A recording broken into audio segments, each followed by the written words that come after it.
कर चुके थे कि पेनल्टी और लिक्विडेटेड डैमेज क्या क्या गेम होते हैं इसमें। क्या करा था बेटा बताओ, क्या करा था? पेनल्टी छोटे अमाउंट की होती है, डैमेज बड़े अमाउंट की होती है। ये बोला था कि बेटा जो पेनल्टी होती है वहाँ पे एक ह्यूज अमाउंट अपन चार्ज करेंगे और डैमेज में एक रिजनेबल अमाउंट होती है। पेनल्टी किस लिए होती है बेटा? कि कोई निहायत ही बदतमीज इंसान है, देर पे देर करे जा रहा है कॉन्ट्रैक्ट में, देर पे देर, तो एक रिजनेबल अमाउंट ऑफ जहाँ तक बर्दाश्त होगा वहाँ तक अपन क्या चार्ज करेंगे? डैमेज। और जब बर्दाश्त के बाहर चीज़ें चली जाएगी, जैसे कि लेट्स सपोज सर बेटा आपको कोर्स करा रहे हैं और पेपर आने वाला है, कोर्स ही कंप्लीट नहीं हो रहा, कल पेपर है, आज अपन 2 एक्ट छोड़ के बैठे हुए हैं, कैसा लगेगा आपको? सर बहुत, और फीस पूरी ले ली, कैसा लगेगा आपको? आप कहोगे सर सूद समेत वापस दे दो फीस।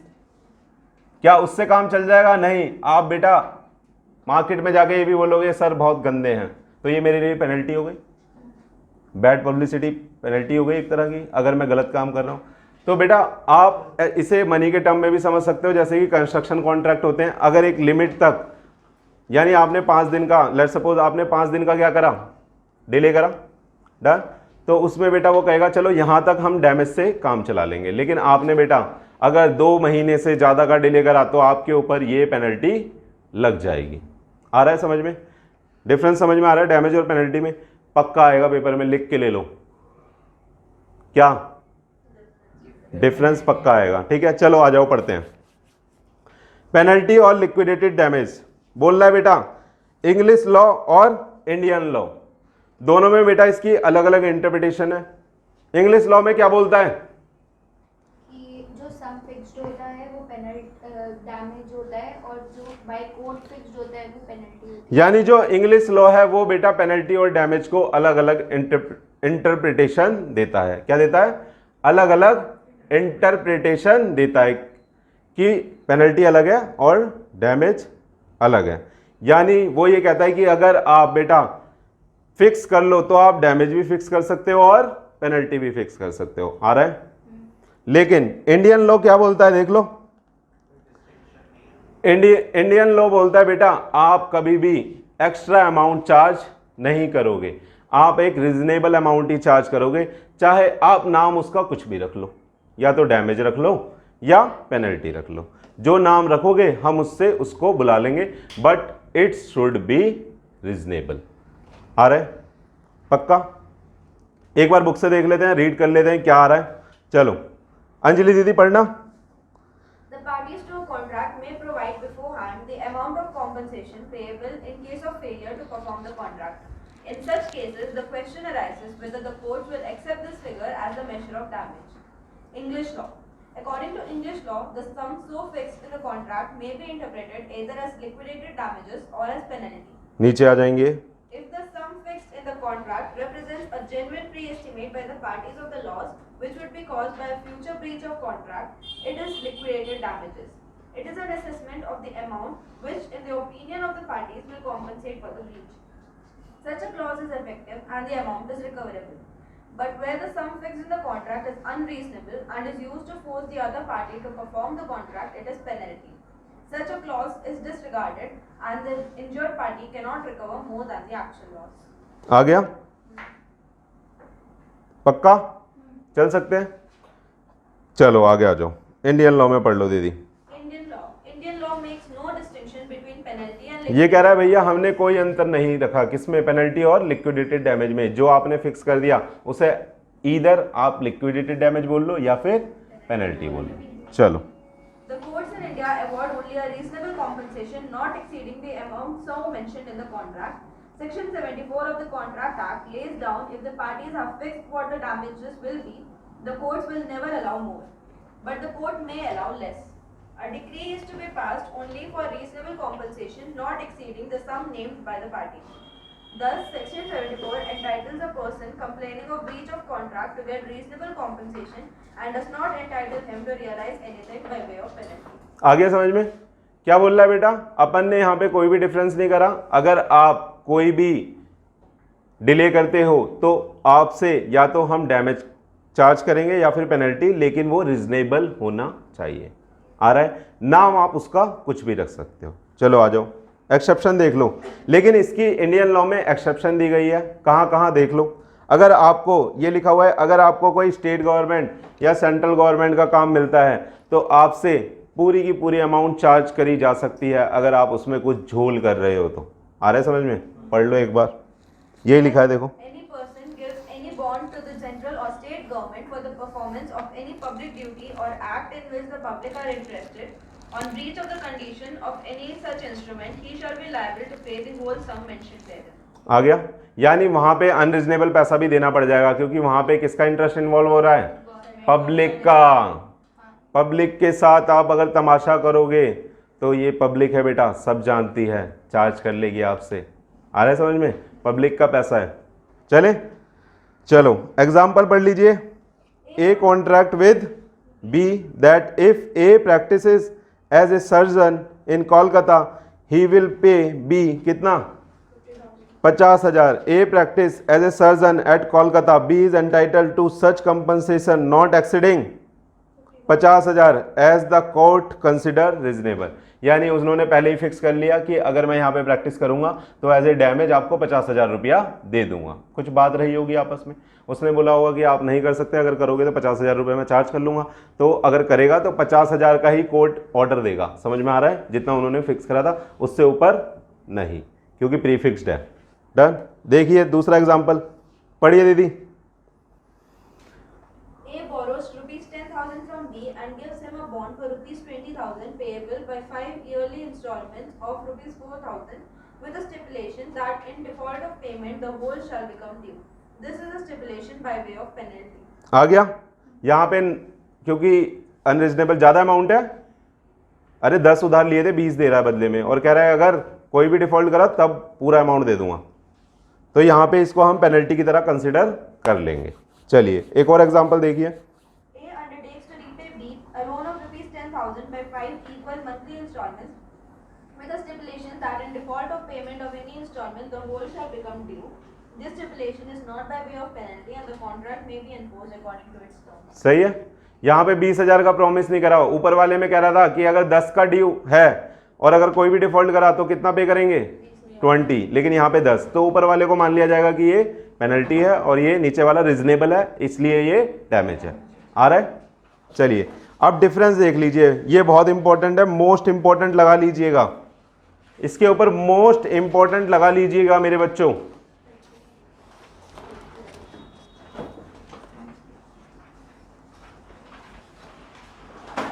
ये बुक भी यहाँ पे खुल सकती थी दीदी, है ना? तो बुक खोल लेते हैं यहाँ पे। चलो आ जाओ, उसको रोक दो ना। चलो 2 पॉइंट पढ़े मेरे बच्चों। अपन क्या पढ़ रहे हैं? डिफरेंस बिटवीन लिक्विडेटेड डैमेज और पेनल्टी। Liquidated means prefixed. आ रहा है ना? उसमें हमने पहला पॉइंट ये पढ़ा कि अगर डैमेज कैसी है बेटा? सो लार्ज, यही ना? तो वो क्या हो जाएगी? पेनल्टी हो जाएगी। उसको अपन क्या नाम दे देंगे? पेनल्टी।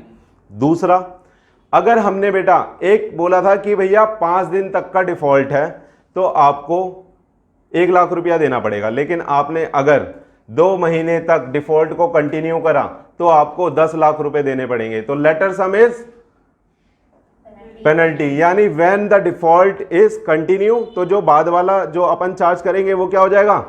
पेनल्टी हो जाएगा। पक्का क्लियर है? हाँ जी, आगे चलिए। The expression used by the parties is not final. The court must find out whether the sum fixed in the contract is in truth a penalty or liquidated damage. If the sum fixed is extravagant or exorbitant, the court will regard it as penalty even if it is termed as liquidated damage in the contract. क्या बोलता है भाई? हाँ, highlight कर लीजिए आप extravagant और exorbitant. आप देख रहे हो एक एक वर्ड है बेटा, बस कीवर्ड पूरी लाइन में, समझ रहे हो आप? एक एक वर्ड ही कीवर्ड बन रहा है, उससे आपको सारे डिफरेंस पता चल रहे हैं। पहले में क्या था वो? So large. दूसरे में लेटर, यानी बाद वाला जो डैमेज अपन क्लेम करेंगे वो जनरली पेनल्टी माना जाएगा। यहां पे एक्सॉर्बिटेंट और एक्स्ट्रावेगेंट, यानी आप बेटा इसको आप लिख सकते हो अनरीजनेबल। अगर आपने कुछ भी फिक्स नहीं करा और कोर्ट ने आपको पेनल्टी बताई, समझ रहे हो, आपने कुछ भी फिक्स नहीं करा और कोर्ट ने आपको पेनल्टी बताई, अगर वो रिजनेबल होगी तो डैमेज, अगर वो एक्स्ट्रा वेगेट और एक्सॉर्बिटेंट होगी तो वो पेनल्टी, यानी अनरिजनेबल होगी तो पेनल्टी। सो हाई वाली आ रहा है, 3 पॉइंट हो गए। आगे आइए। The essence of a penalty is payment of money stipulated as a terrorum of the offending party. The essence of liquidated damages is a genuine pre-estimate of the damage. यानी penalty की payment करना कैसा माना गया है भाई? टेररम की तरह। यानी अगर बेटा कोई अपराध कर रहा है तो अपन उससे पेनल्टी चार्ज करेंगे, लेकिन डैमेज को कैसा माना गया है? रीजनेबल। ठीक है, यानी वो अलाउड है। आ रहा है, वो माना गया कि भैया इतना डिले हो सकता है, जनरली होता है, तो आप इतना पैसा दे देना, जो नॉर्मल रेट ऑफ इंटरेस्ट चल रहा होगा मार्केट में। लेकिन जो जानबूझकर करेगा बंदा डिले, वो दिख जाएगा, तो इसे एज ए टेररम बोला गया है हमने कि अपन ज्यादा अमाउंट चार्ज करेंगे। आ रहा है, आगे आइए। English law makes a distinction between liquidated damages and penalty, but no such distinction is followed in India. समझ आए? इंग्लिश लॉ तो बेटा दोनों में डिफरेंस बताता है, लेकिन इंडियन लॉ क्या बोलता है? दोनों ही सेम है, अपन रिजनेबल अमाउंट ही बोलेंगे कि आपसे चार्ज की जाए। चलिए। The courts in India must ascertain the actual loss and award the same, which the amount must not, however, exceed the sum so fixed in the contract. आगे बढ़िए। The courts have not to bother about the distinction, but to award reasonable compensation not exceeding the amount so fixed. क्या समझ में आया? Last वाला जो difference है वो बेटा इंग्लिश लॉ और इंडियन लॉ का है। इंग्लिश लॉ में क्या बोला गया और इंडियन लॉ में क्या बोला गया, ये लिख लीजिएगा। इंग्लिश लॉ और इंडिया को हाईलाइट कर लीजिएगा। ठीक है, लास्ट वाले डिफरेंस में इंग्लिश लॉ और इंडिया बोलता है कि इंग्लिश लॉ है वो, इंग्लिश लॉ बेटा दोनों में डिस्टिंक्शन करता है, लेकिन इंडियन लॉ कोई भी डिस्टिंक्शन नहीं करता। यानी कि इंडिया में अगर आपने कोई भी चीज फिक्स्ड कर ली, यानी पेनल्टी या डैमेज उसको नाम दिया, तो अगर कोर्ट अवार्ड करेगा at the time of breach, वो क्या करेगा बेटा? रिजनेबल अमाउंट ही अवार्ड करेगा। आ रहा है, यानी रिजनेबल अमाउंट ही आपको एज ए डैमेज मिलेगी। डन। यानी कि हमारे इंडिया में ये बोला गया कि आपको बेटा ध्यान उस पे नहीं लगाना, एक्स्ट्रा अमाउंट चार्ज करने पे आपको ध्यान उस पे लगाना है कि कितना एक्चुअल लॉस हुआ। आ रहा है, लॉ ने बोला कोर्ट को, क्या आपको ध्यान किस पे लगाना है? एक्स्ट्रा अमाउंट चार्ज करने पे नहीं, आपको ध्यान किस पे लगाना है? रीजनेबल लॉस निकालने में, कि कितना एक्चुअल लॉस हुआ है आप वही चार्ज करोगे। इंडिया में ये बोला गया, ज्यादा पैसा किसी के पास नहीं है, हम ज्यादा हार्श किसी को नहीं कर सकते, यानी हमारा लॉ क्या है? कम हार्श है। आ रहा है समझ में? लेकिन इंग्लिश लॉ ज्यादा हार्श है। आ गया पक्का? एक बार रिवाइज करें, ये पक्का आने वाला है पेपर में, ध्यान रखना, और 5 पॉइंट लिखने पड़ेंगे भाई। चलो रिवाइज करते हैं। क्या बोल रहा है भाई? डिफरेंस बिटवीन, नीचे मत देखना, बस मैं देख सकता हूं। डिफरेंस बिटवीन, पहला डिफरेंस बताइए। सो हाई है ना? सो हाई क्या होगा? पेनल्टी या डैमेज? क्लियर है। दूसरा लेटर, बाद में क्या चार्ज करा जाएगा? पहले अपन बोलेंगे अगर रिजनेबल डिफॉल्ट करा तो अपन डैमेज चार्ज कर लेंगे, लेकिन अगर आप बड़ा डिफॉल्ट कर रहे हो तो अपन पेनल्टी चार्ज करेंगे। थर्ड, क्या एक्स्ट्रा वेगेट था, क्या एक्सॉर्बिटेंट था? पेनल्टी, एक्स्ट्रा वेगेट और एक्सॉर्बिटेंट, है ना? लेकिन डैमेज नॉर्मली नॉट। ठीक है, यानी अनरीजनेबल। इन दोनों वर्ड्स का मतलब क्या है? अनरीजनेबल। चौथा डिफरेंस बताइए। टेररम, क्या टेररम था? पेनल्टी। और डैमेज क्या था? प्रीफिक्स्ड, है ना? लास्ट डिफरेंस, इंग्लिश लॉ में क्या है, इंडियन लॉ में क्या है? इंग्लिश लॉ में क्या बोला? दोनों में अंतर करा, लेकिन इंडियन लॉ में सिमिलर माना। और इंडियन लॉ ने क्या डायरेक्शन दी कोर्ट को कि आपको बेटा आपको ध्यान नहीं देना किस पे? एक्स्ट्रा अमाउंट चार्ज करने पे, आपको ध्यान देना है रीजनेबल लॉस पे, एक्चुअल लॉस पे। क्लियर है? कोई लड़ाई नहीं, पक्का? आगे चल सकते हैं? चल सकते हैं, चलिए।